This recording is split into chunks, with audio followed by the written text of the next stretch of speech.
Hi everyone. All right.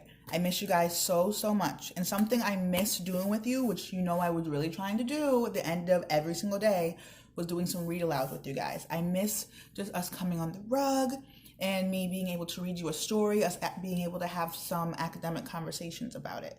So I kind of want to step that up a little bit again, doing some more read alouds. So I'm going to be posting read alouds about every single day on each weekday at least. It may be a picture book, it may be a chapter book, maybe a combination of the two. Some books that I have been waiting to show you guys. And I have a bunch of books in my house that I was going through and I was trying to see, okay, what do I want my School to Avengers to hear first? What texts are really going to allow them to develop their schema and also allow them to even get really curious about certain people or certain ideas and do their own research? And I realized one of my favorite books that we started earlier in the year, but we never finished. And I was talking to Mrs. Reedy about this not too long ago and said, this is one of my favorite books. The ending blew me away. I was shocked. I love this text. And you guys knew how much I was really trying to talk about this all the time. So I wanted to start a read aloud with the text that we were reading a little bit in class, What Color is My World? The Lost History of African American Inventors by the one and only famous Kareem Abdul Jabbar. Remember, we had a conversation about why this famous basketball player, this famous NBA player, would take time out of his day and put his personal finances towards making a book about African American inventors. And we had a big discussion about how valuable and important Africa is and how the world didn't always see Africa or African people as valuable. So people nowadays take a big step forward and say, these people are valuable, their work deserves to be shown, so I'm going to be someone who's going to help them be known for the hard work they've done. So we've read about 2 or 3 chapters of this book already, but we haven't read it in a while. So I'm going to start just at chapter 1. We're only going through chapter 1 today, and I'm probably not going to be reading the bios for all of the people that we are going to be reading in this book, simply because I really want you to pay attention to the story and some of the big ideas. The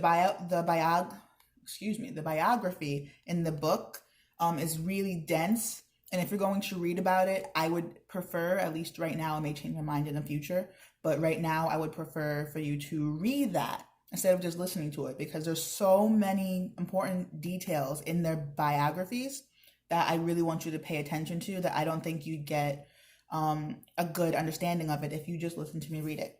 So I'm going to read just the first chapter, just chapter 1. So if you say, Miss Jackson, you already read that. I know. I want to make sure we're all kind of caught up. I don't want to start on chapter 3 and then some friends say, I don't remember chapter 1, chapter 2. Who are these characters? What are they doing? Okay. All right. You guys can see it perfectly. Good. Chapter 1. You've got to use your imagination, Mama encouraged us. That's what adults always say when something looks really awful, but they want you to say something nice anyway. Mama smiled weakly and waited for us to say something nice. And waited. More waiting. Finally, my twin sister Ella shook her head. My imagination must be low on batteries, because all I can see is some creepy old house of some horror movie. Thank you, Ella, Mama frowned. Then she turned to me. What do you think, Herbie? It's great, Mama. Very roomy. Ella stood behind Mama and made an exaggerated kissing face at me. But the truth was, I kind of liked the old place. I stomped my foot on the wooden porch. Solid, I said, and Mama smiled. Herbie, Ella sang, I am the great ghost of losers past. We welcome you to our ranks.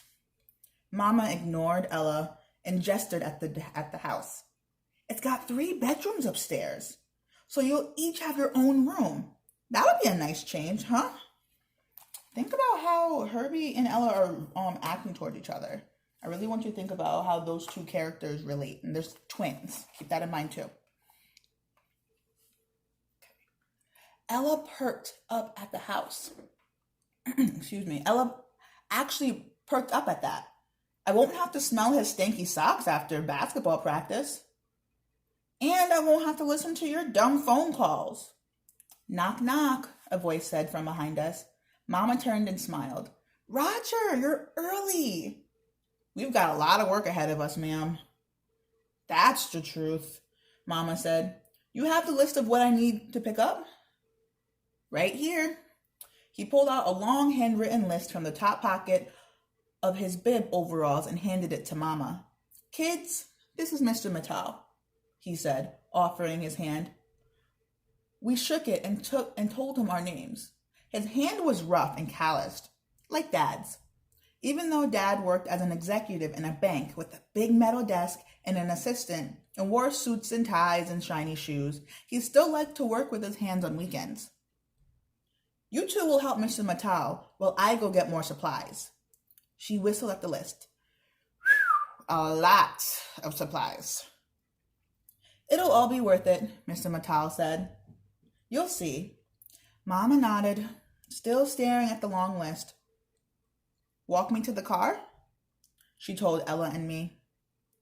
When we got to the car, she said, You do what Mr. Mattel says, you hear me? We are lucky to have him. Ella patted Mama's shoulder. Relax, Mama. Mama locked eyes with Ella. I mean it, girl. When Mama's car was out of sight, we turned towards the house, and there was Mr. Mattel.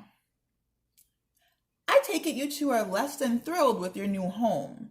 Mr. Mattel had a well-worn hammer in the loop of his overalls. He smelled like the peppermint tea Mama always drinks when she gets home from work. She's a middle school principal. Not at the school Elle and I go to, thank goodness. Whew. We were hoping for something newer, Ella said. Like the Covent Garden homes they're building over on Draper Street. They have a community pool. And a hot tub, I added. And tennis courts.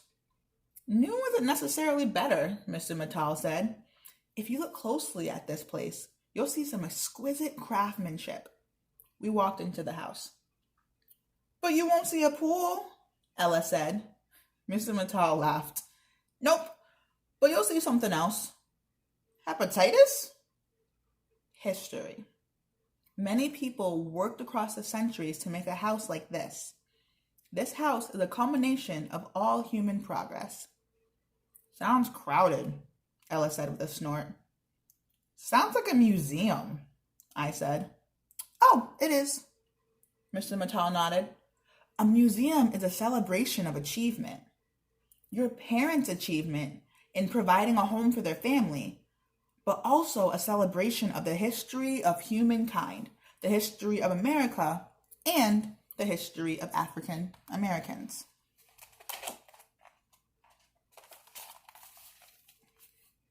Ella laughed. African Americans?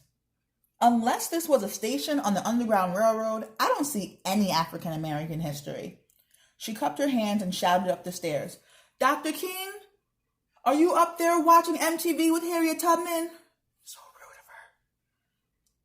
of her. Ella, I said, nudging her. Knock it off. There's more to our history than slavery, jazz, sports, and civil rights marches.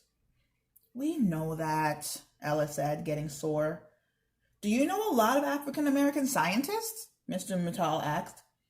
Ella looked at me. Come on, genius, Ella whispered to me. Name some black scientists. I'm sure I'd read about a few, but I couldn't remember a lot of names. Finally, I said, George Washington Carver? The peanut guy, Ella said with a triumphant look. Amazing man, Mr. Mattel agreed. They called him the Black Leonardo, after Leonardo da Vinci. Who else you got on that list? Ella and I looked at each other. Then we shrugged. Mr. Mattel walked over to the wall and flipped the light switch. Overhead, a bare light bulb burst ablaze with light. Who invented the light bulb? If you guys don't know this at this point, there's probably one friend that might not know this answer already. But if you guys don't know who we need to thank for the light bulb, I promise you, I will reteach all of fourth grade to you, because obviously I failed, if you don't know who we need to thank for the light bulb at this point. Just keeping that in mind. Okay, moving on. Who invented the light bulb? He asked. Thomas Edison, I said. You're going to tell us he was black? Ella said. It was a trick question, Mr. Mattal said. No one invented the light bulb. What? Ella and I said at the same time. Oh, Edison had a lot to do with bringing us the light bulb, but no one invents anything, not by themselves. Then how come all the history books are filled with names of inventors? I asked. It's easier for people to remember one name, and easier for teachers to test you on those names. In truth, all inventors only improve on what comes before them. They should be called innovators rather than inventors. See, inventing is like standing in a bucket brigade. People stand in lines, in a line that stretches from a water source to a fire, and they pass buckets of water up the line. The last person in line throws the water on the fire and gets all the credit for putting out the fire. Inventors are like the people in that line, each one contributing, but the one who throws the water gets the credit as the inventor. I pulled out the blank journal, tucked into my back pocket, and started scribbling what he said. I even drew a bucket brigade. My whole life is in my journals.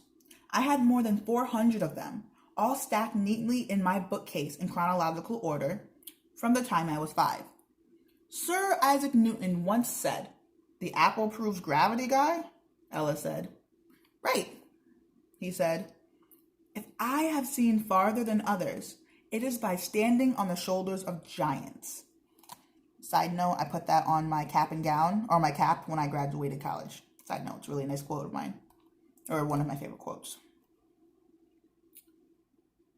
He said, if I have seen farther than others, it is by standing on the shoulders of giants. Meaning that whatever he achieved is because of what he learned from all the great scientists that came before him.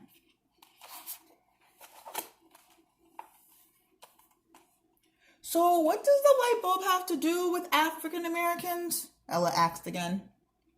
The edge had gone from her voice. Mr. Mattal grinned. Ever heard of Louis Latimer? My favorite person in the world.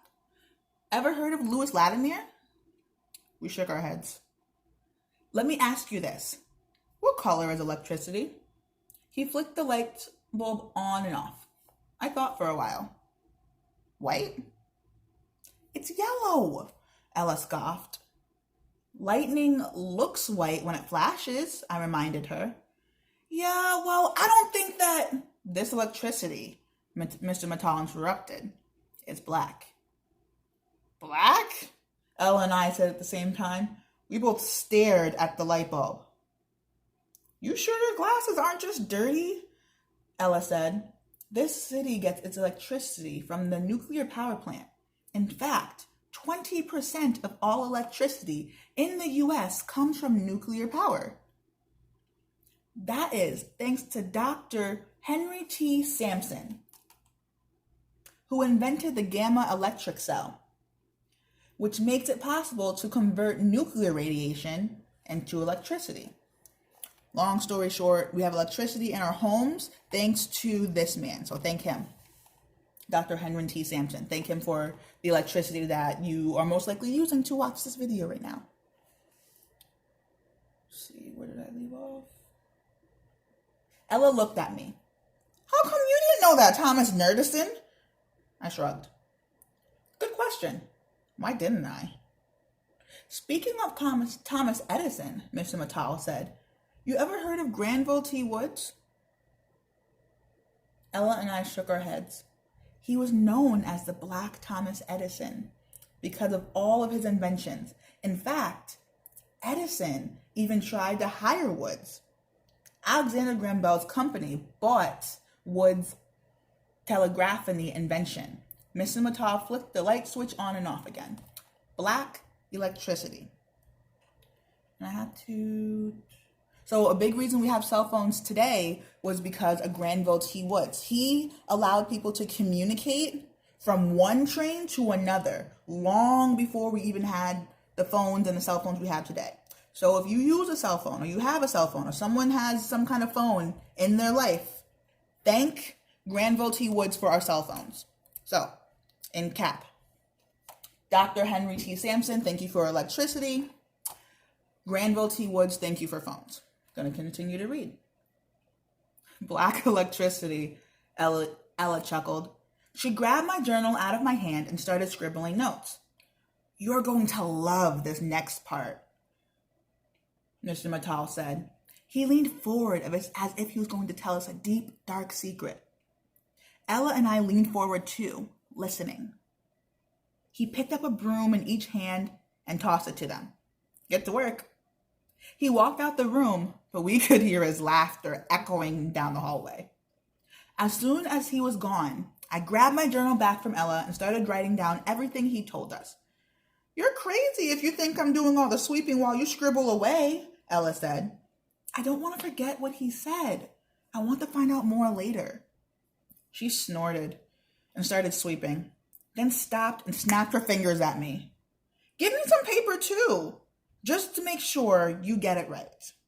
All right, so this is the end of that first chapter. If I decided to continue to read, I would just have a big biography about Louis Latimer. But again, this is very dense in the sense of there's a lot of information. It doesn't read like a story. It just gives you a lot of facts about him. And I'd rather you read this than me read it to you. But remember, Louis Latimer, if you use a light bulb ever in your life, thank Louis Latimer. He made the carbon filament inside of the light bulb. I think I may be able to even kind of show you. So these wires right here, they're all filled with carbon. And when electricity goes through it, the carbon actually lights up. And remember how I talked about how without Louis Latimer, they had light bulbs, but they only lasted a very short amount of time. I still don't know how long they lasted, but you would have to change it likely multiple times in a day, multiple times in a week. If you have any light bulbs in your house, I guarantee, I'm not even sure if you can remember when you changed a light bulb. Try and think about that. When's the last time you really changed a light bulb in your house, or someone changed a light bulb in your house? Because you shouldn't be changing it. But an adult, when's the last time they changed a light bulb? It probably hasn't been for a while. You probably rarely think about it. So thank Louis Latimer for that, because without him, we would be changing light bulbs like crazy. You probably wouldn't even use them because it wouldn't make much sense. We'd be wasting a lot of money. Tomorrow, we're going to get into chapter 2. We're going to learn about some other people we should be thankful for. And we're going to look into this Mr. Mattal guy because, I don't know, he's an interesting handyman. I have a lot of questions about him. I really want to understand him more as a character. But I like that Ella, and what is her brother's name? I just forgot his name. Ella and